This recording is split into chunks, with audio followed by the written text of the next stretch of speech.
Hello friends, मैं Mahendra Kumar Bairwa YouTube channel PCM with Mahendra में। आज हम पढ़ने वाले हैं कि हम बीएससी सेकेंड ईयर में मैथ्स का पेपर 2 डिफरेंशियल इक्वेशन या अवकल समीकरण। आज हम ये स्टार्ट करेंगे और साथ ही हम रेगुलर हमारी क्लास होगी शाम को 5 बजे और 5 बजे आपको रोज़ आपको नया वीडियो आपको मिल जाएगा। तो चलो स्टार्ट करते हैं कि अवकल समीकरण। पहले हम सिलेबस पे चर्चा कर लेते हैं कि पहला हमारा टॉपिक है अवकल समीकरण। इसमें अवकल समीकरण क्या होता है, उसकी कोटि और घात, समाकलन तथा हल और उसको हल करने की विधियाँ, ये सारी हम पढ़ेंगे। और इसके बाद हम पढ़ेंगे चर पृथक्करण विधि, समघात अवकल समीकरण और समघात समीकरण में समान n वाले समीकरण और रैखिक अवकल समीकरण, बर्नौली के अवकल समीकरण का रैखिक रूप में समान है। उसके बाद हमारा टॉपिक चलेगा यथार्थ अवकल समीकरण, यथार्थ अवकल समीकरण में समान n वाले समीकरण। ये जितने भी टॉपिक्स हैं बहुत ही इंपॉर्टेंट और बहुत ही मोस्ट टॉपिक्स हैं, तो रेगुलर आप क्लास लेना। चलो फिर स्टार्ट करते हैं। पहला हमारा टॉपिक है अवकल समीकरण। तो अवकल समीकरण को पढ़ने से पहले हम कुछ बेसिक्स के बारे में जानकारी करेंगे। देख, पहला हमारा काम आने वाली जो चीज़ है वो है चर, और दूसरा समीकरण, तीसरा अवकल गुणांक। चर क्या होती है कि जो कोई भी हमारी इंग्लिश फॉर्म में या ग्रीक जैसे अल्फा बीटा गामा, ये सभी हमारी चर राशियाँ होती है। और अचर होती है जो न्यूमेरिकल वैल्यूज जो हमारी होती है ना, वो अचर राशियाँ होती हैं। अब चर कितने प्रकार के होते हैं? पहला तो है दो प्रकार के होते हैं। पहला स्वतंत्र चर और प्रतंत्र चर। प्रतंत्र चर को आश्रित चर भी कहते हैं। अब आगे हमारा क्वेश्चन है कि प्रतंत्र चर और स्वतंत्र चर होता क्या है। तो मान लिया कि कोई हमारा फंक्शन है y बराबर एफ एक्स, y बराबर एफ एक्स हमारा फंक्शन है। तो इसको ऐसे लिख लेते हैं, y बराबर 2x+1। ये हमारा फंक्शन हो गया, ये तो होगा एफ एक्स और ये हो गया हमारा y।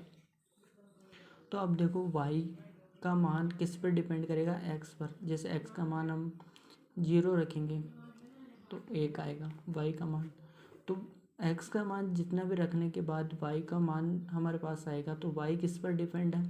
x पर। तो x यहाँ हो जाएगा स्वतंत्र चर और ये हो जाएगा प्रतंत्र चर। अब हम दूसरा कोई क्वेश्चन देखते हैं, जैसे x बराबर साइन y। अब इसमें स्वतंत्र चर कौन सा और प्रतंत्र चर कौन सा है? तो देखो y की जगह हम 0 रखेंगे तो x बराबर कितना हो जाएगा? 0।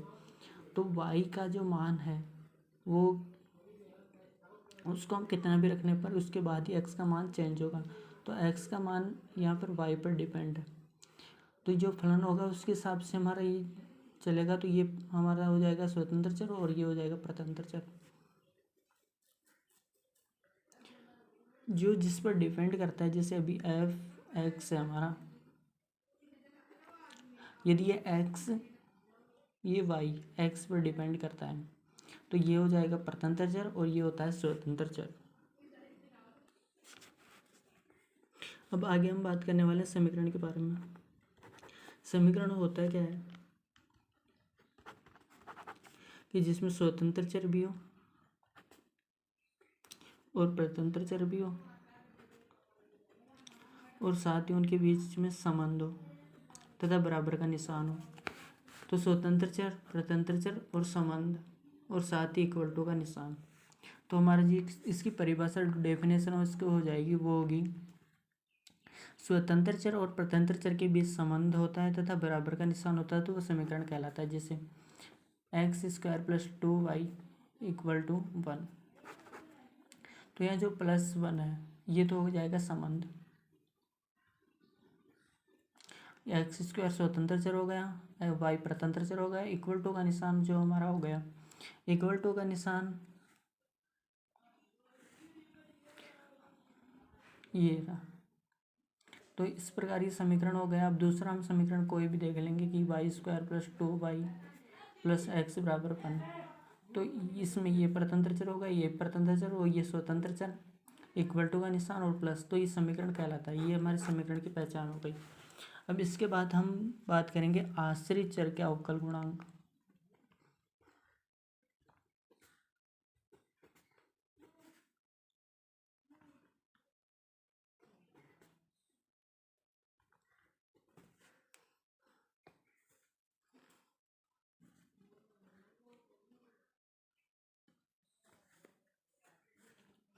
अब आश्रित चर के अवकल गुणांक हो जाएंगे। जैसे हमने कोई फंक्शन मान लिया y बराबर एफ एक्स, तो y बराबर कोई एग्जाम्पल ले लो, y बराबर 2x+1। तो इसका जब डिफरेंशियल करेंगे हम x के सापेक्ष, तो ये हो जाएगा dy/dx बराबर 2। तो ये हो जाएगा हमारा अवकल गुणांक। यहाँ जो dy/dx होता है वही अवकल गुणांक हमारा होता है। अब जैसे अवकल गुणांक कोई सा भी होता है, dv/dx भी हो सकता है, dz/dx भी हो सकता है, कोई भी हो सकता है हमारा। आगे हम पढ़ने वाले हैं अवकल समीकरण क्या होता है। यहाँ से हमारा सिलेबस स्टार्ट होता है, वो बेसिक्स था जो हमने पढ़ा अभी पहले। तो अवकल समीकरण से पहले हमने क्या क्या पढ़ा, एक तो चर पढ़े, जिसमें पहला था स्वतंत्र चर, दूसरा था प्रतंत्र चर, उसके बाद हमने पढ़ा समीकरण, और समीकरण के बाद हमने पढ़ा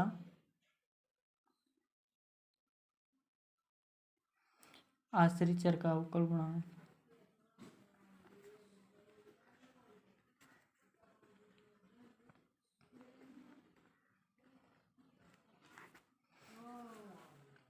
अब इन चारों को मिलाकर हम परिभाषा बनाएंगे अवकल समीकरण की। तो देखो, वह समीकरण जिसमें स्वतंत्र चर भी हो या चरों, मतलब स्वतंत्र चर एक भी हो सकता है और अधिक भी हो सकता है। प्रतंत्र चर तथा आश्रित चर के अवकल गुणांक।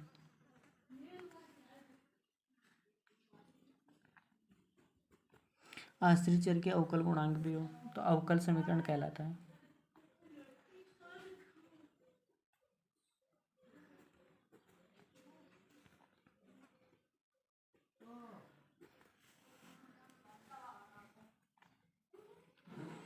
अवकल समीकरण जैसे अभी इसके एग्जाम्पल हम ले लेंगे, dy/dx बराबर x+y-1, 2x+2y+1।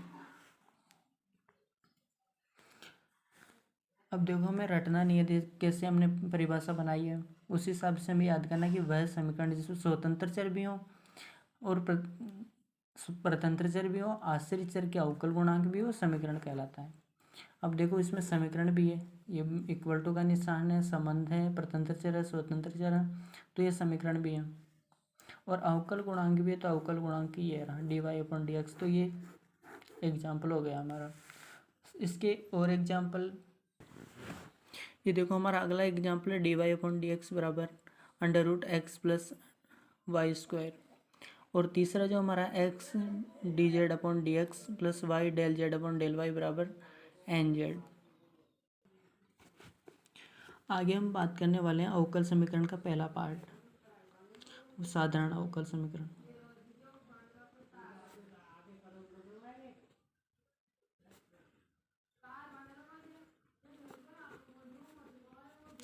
अब साधारण अवकल समीकरण क्या होता है कि वह अवकल समीकरण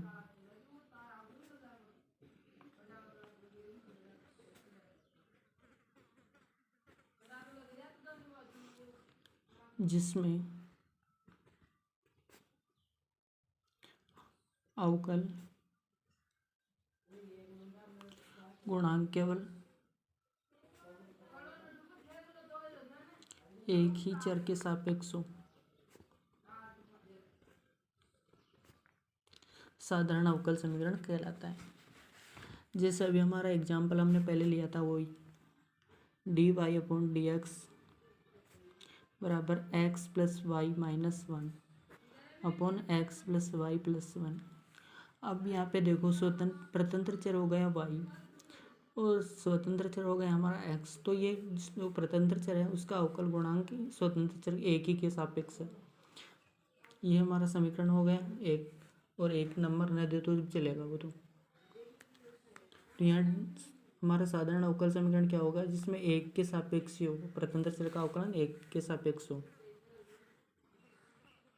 अगला हमारा दूसरा पार्ट जो है वो है आंशिक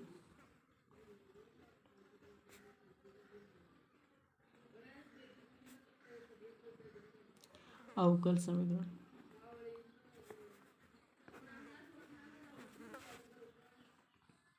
आंशिक अवकल समीकरण क्या होता है कि वह समीकरण जिसमें एक से अधिक स्वतंत्र चर हो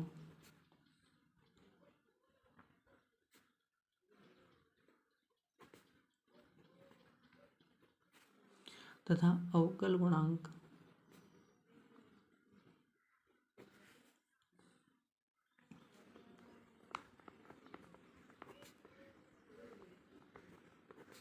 इनमें से किसी एक के सापेक्ष हो।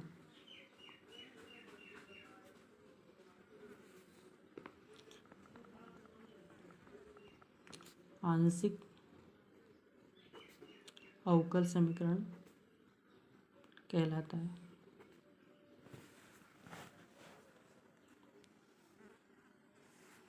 इसका एग्जाम्पल देख लो, x del z upon del x plus y del z upon del y बराबर एन जेड। ये थ्योरम हमने पहले फर्स्ट ईयर में पढ़ी थी, तो कमेंट में बताना कि ये कौन सी थ्योरम है। अब देखो यहाँ पे ये जेड हमारा हो जाएगा स्वतंत्र चर है, प्रतंत्र चर है जेड, सॉरी जेड हमारा प्रतंत्र चर हो जाएगा और वाई हमारा जो होगा ये हो जाएगा स्वतंत्र चर। तो एक्स और वाई दो चर हमारे स्वतंत्र चर हैं और उनके सापेक्ष जेड का अवकलन हमने कर दिया है। तो अवकलन जेड का है तो एक से अधिक के सापेक्ष या एक